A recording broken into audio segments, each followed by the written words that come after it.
د هارون الرشید زوی مامون الرشید د په کال کې یو پروګرام جوړاو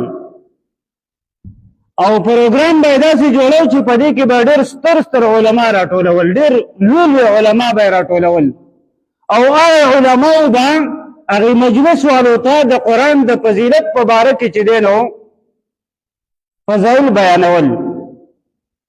یو ورځ دغه شان پروګرام جوړ شو، مامون الرشید ناست دی او ډېر چاپېره خلق ناست دی، علما راځي بیانونه کوي.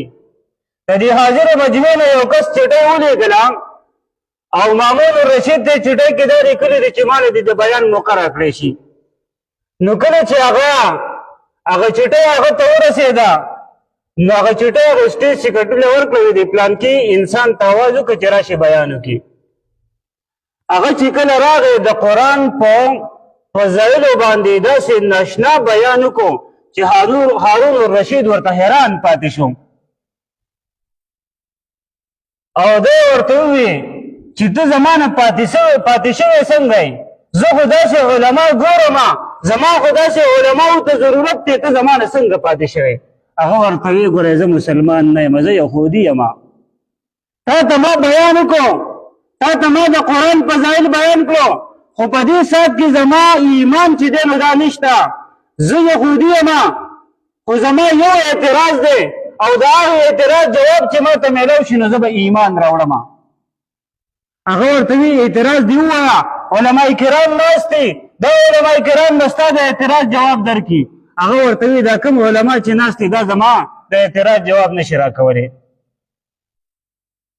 او د هغې نه وروستو بیا چې دی نو دا مجلس ختم شو، دی لاړو.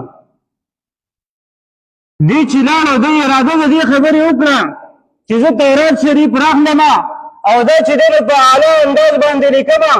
د تورات شریف راواغستو، ښه په اعلی انداز باندې ولیکو، دا د تورات چې کوم منونکي دي هغو له یې ووړو چې تاسو ته مې ستاسو کلام لیکلی دی، په داسې ناشنا انداز مې لیکلی دی، دا زما نه قبول کړئ. نو کله چې تورات وله ورکړو هغه وکتو نو هغوی ډېر زیات خوشحاله شو، د دې ډېر اکرام وکړو، د دې ډېر اعزاز وکړو، ډېر خیال یې وله وساتو. د هغې نه وروسته یې بیا اراده وکړه چې زه اوس زبور شریف لیکم. زبور شریف یې ښه په اعلی انداز باندې ولیکو.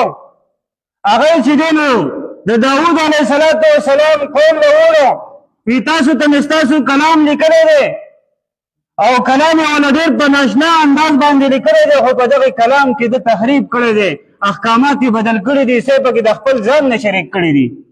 هغوی چې کله دا وکتو نو ډېر زیات ورته خوشحاله شو، د دې ډېر اکرام وکړو، ډېر اعزاز یې وکړو.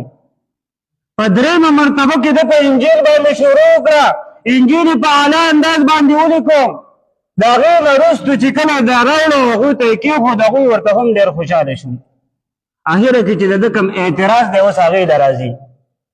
اعتراض د ده دا چې آیا دا کوم قرآن چې موجود دی دا هغه قرآن دی کوم چې د نبي علیه السلام باندې نازل شوی دی او که نه په دې کې رد و بدل شوي دي.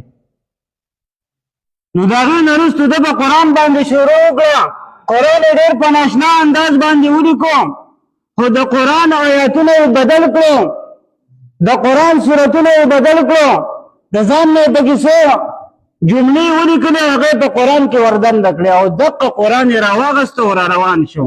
داسې په یو غاړه باندې تېرېدی، هلته کې داسې یو څو کچ کچ طالبانو ځان له لبې کولې. ده ورته وي ما تاسو ته ستاسو دا کلام لیکلی دی دا زما نه قبول کړئ. هغو ورته وي موږ درنه دا کلام قبلو، خو اول به موږ دا کلام ګورو چې آیا تا خو پکې سره به بدل نه دي کړي. نو کله چې هغه قرآن هغې طالب له ورکړو او طالب څنګه قرآن کولاو کوي، هله په دې کې خو سورت فاتحه نشته، هله په دې کې خو پلانکې صورت نشته، هله په دې کې خو په دې ځای کې زبر غلط دی، په دې کې خو په دې ځای کې زیر غلط دی. زمونږ په قرآن کې تحریف کړی دی. خپلو استادانو ته یې اواز وکړو، استادان یې راجمع شو او هغه کس یې کلک راونیوه او اراده یې د دې خبرې کړې وه چې د دې سړي بنیاد وباسو ځکه زمونږ په قرآن کې تحریف کړی دی. هغه ورته وي ما ته لږ صبر وکړئ، زما خبره واورئ، د هغې نه وروستو چې تاسو څه کوئ نو زما سره وکئ. هغه استادانو ته وایي زما اعتراض دا و چې دا هغه قرآن دی کوم چې په نبي کریم صلی الله علیه وسلم باندې نازل شوی دی که په دې کې رد و بدل شوي دي. نن ما ته پته ولګېده چې د الله په کلام کې څوک تحریف نشي کولی او په حق ځای باندې مسلمان شو. ټول وایي سبحان الله. دا زمونږ د قرآن برکت دی. الله راله داسې کلام راکړی دی، اوس دې کلام ته نږدې کېدل پکار دي، په دې کلام باندې خپله زندګي تېرول پکار دي. نو دغه شانتي بیا مجلس ولګېدو، مامون الرشید چې دی نو علما راټول کړو، دغه شان د حاضرې مجمع نه بیا یو چټۍ لاړه او بیا ورله دعوت ورکړو. کله چې دغه انسان راپاڅېد او په قرآن بیا دلایل بیان کړو، نو مامون الرشید ورته وایي ته چې په روز کال راغلی وي ته هغه انسان نه یې. هغه ورته وایي ولې نه وي ستا هغه اعتراض څه شو؟ وایي زما اعتراض پوره شوی دی. نن چې ما تاسو ته په دې سټیج باندې بیان وکړم زه په حالات د ایمان کې ما او په روز کال چې ما په دې سټیج باندې بیان کړی زه په حالات د کفر کې وم. دا قرآن دا معجزه ده، د دې حفاظت الله رب العزت په خپله ذمه باندې اخیستی دی. نو قرآن به هم د قیامت په ورځ باندې